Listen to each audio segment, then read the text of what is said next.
Hello all. इस lecture में हम लोग करेंगे total linear momentum about centre of मास। कि अगर आपके पास एक सिस्टम है, उस सिस्टम का total linear momentum centre of mass के अबाउट कितना होगा। सबसे पहले हमारे पास यहाँ पे सपोज ये कोई एक सिस्टम है, ठीक है, इस तरीके से, ठीक है। मान लो ये हमारे पास कोई एक सिस्टम है तो ये पार्टिकल होंगे। मान लो ये पार्टिकल है सिस्टम के अंदर, ठीक है, एंड सो ऑन। और मान लो ये आपके पास क्या है, कोऑर्डिनेट, ठीक है। तो this is X axis, this is Y, this is origin. यहाँ से मान लेते हैं कि ये इसका हो गया सेंटर ऑफ मास। सिस्टम का सेंटर ऑफ मास मान लेंगे कि यहीं लाई कर रहा है, तो इसका कोऑर्डिनेट हो जाएगा आरसीएम, पोजीशन वेक्टर आरसीएम हो जाएगा। और यहाँ पे मान लें अगर कि ith पार्टिकल है, तो ith पार्टिकल का पोजीशन वेक्टर मान लेते हैं कितना है, आर आई, ठीक है। तो ith पार्टिकल का पोजीशन वेक्टर हो गया आर आई। और एक वेक्टर हम यहाँ से मान लेते हैं कि ये जो वेक्टर है यानी सेंटर ऑफ मास से ith पार्टिकल का, इसको हम मान लेते हैं आर सी आई। क्या है, आर सी आई, ठीक है। तो इसका मतलब वेक्टर एडिशन से, तो देखो एरो किधर से किधर जा करके किधर स्ट्राइक करेगा, तो यहाँ से गया फिर यहाँ आया, लेकिन ये उल्टा डायरेक्शन में आ रहा है, तो इसका मतलब R C M plus R C I is equal to R I. So R I is equal to R C M plus R C I, ठीक है। तो आर सी आई हमारे पास हो जाएगा R I minus R C M, ठीक। तो अब इसमें हम इसी सेंटर ऑफ मास के अबाउट टोटल जितने भी पार्टिकल हैं सभी का मोमेंटम कैलकुलेट करना है, ठीक है। तो कैसे करेंगे डिटेल में देखते हैं आगे। तो दैट पहला इसमें हमने जो निकाला है R C M plus R C I is equal to R I, ये हमने अभी कैलकुलेट किया, ठीक है। ये कितना होगा, है ना। तो ये हमने, हमारे पास यहाँ ये ओरिजिन है, ये पोजीशन वेक्टर है सेंटर ऑफ मास का, ith पार्टिकल का पोजीशन वेक्टर है, और ये आपके पास कोई सिस्टम है, इसका सेंटर ऑफ मास यहाँ लाई कर रहा है और ith पार्टिकल यहाँ है। तो सेंटर ऑफ मास से ith पार्टिकल का जो वेक्टर होगा वो हमने रिप्रेजेंट कर दिया आर सी आई से, जैसे पिछले बार किया था पिछले स्लाइड्स में। Show that the centre of mass is a zero momentum frame. ये आपको दिखाना है कि centre of mass zero momentum frame होता है। तो सबसे पहले आपको पता है सेंटर ऑफ मास का definition, M I R I summation summation M I, ये होता है, ठीक है। From figure R C M plus R C I is equal to R I, ठीक। Show that moment of masses about centre of mass is zero, ठीक है। तो पहले इसको देख लेते हैं, moment of masses about centre of mass is zero. कैसे करेंगे इसको, इसको करने के लिए सबसे पहले, इसको हम अभी बाद में करेंगे, पहले ये वाला देखते हैं। So that moment of masses about centre of mass is zero. तो मोमेंट ऑफ मासेज का मतलब क्या हो गया कि मास जो है यहाँ पे, moment of masses about centre of mass, इसका क्या मतलब हो गया, M I second, so this is M I, ठीक है, M one, sorry M I R C I, ठीक है, एम आई आर सी आई सबका सम कर दो, जितने भी पार्टिकल है इक्वल टू 1 to n, ये आएगा जीरो। यही प्रूफ करना है, M I R C I is equal to zero, है ना। मतलब mass multiplied by vector with respect to centre of mass is equal to zero.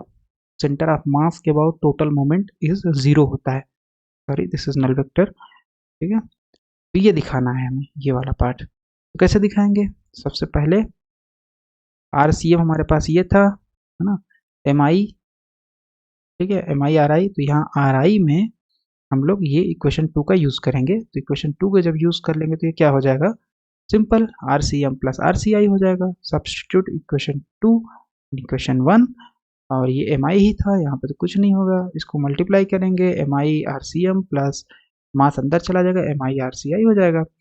अब ये क्योंकि डिवाइड हो रहा है डिनोमिनेटर में है, तो इसमें भी डिवाइड होगा और इसमें भी डिवाइड होगा, प्लस बीच में आ जाएगा।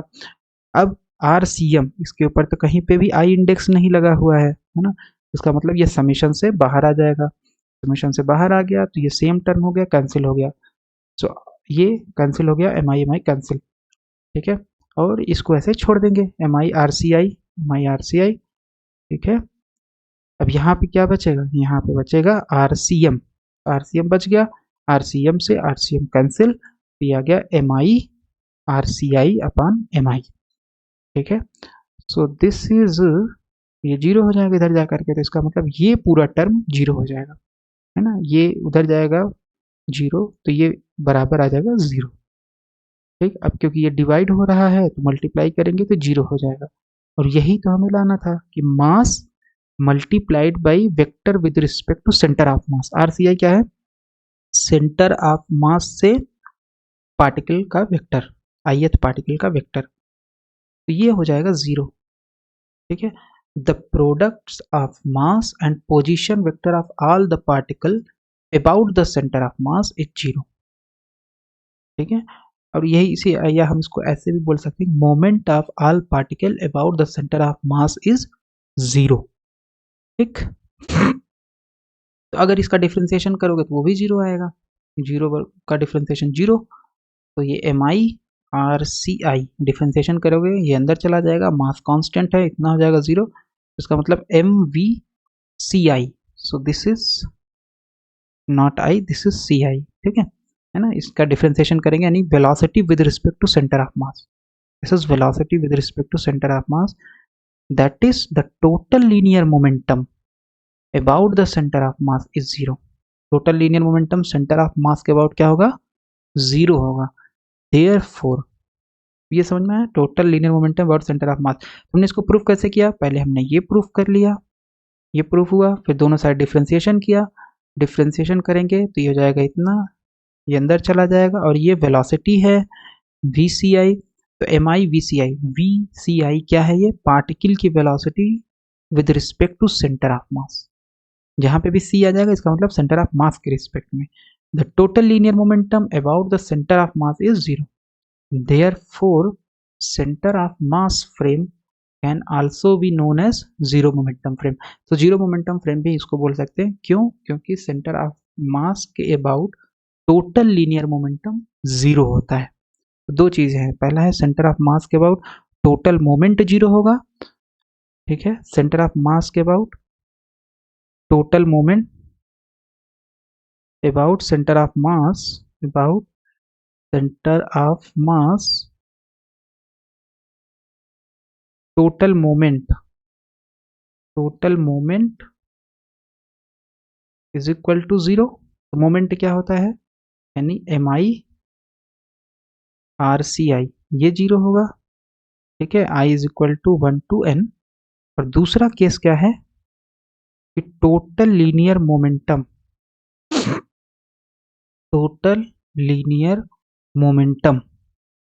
अबाउट सेंटर ऑफ मास, ये क्या है, ये है एम आई, और ये velocity about centre of mass, ये भी जीरो होगा, I is equal to 1 to n। तो ये सेंटर ऑफ मास की प्रॉपर्टी हम लोगों ने प्रूफ कर लिया।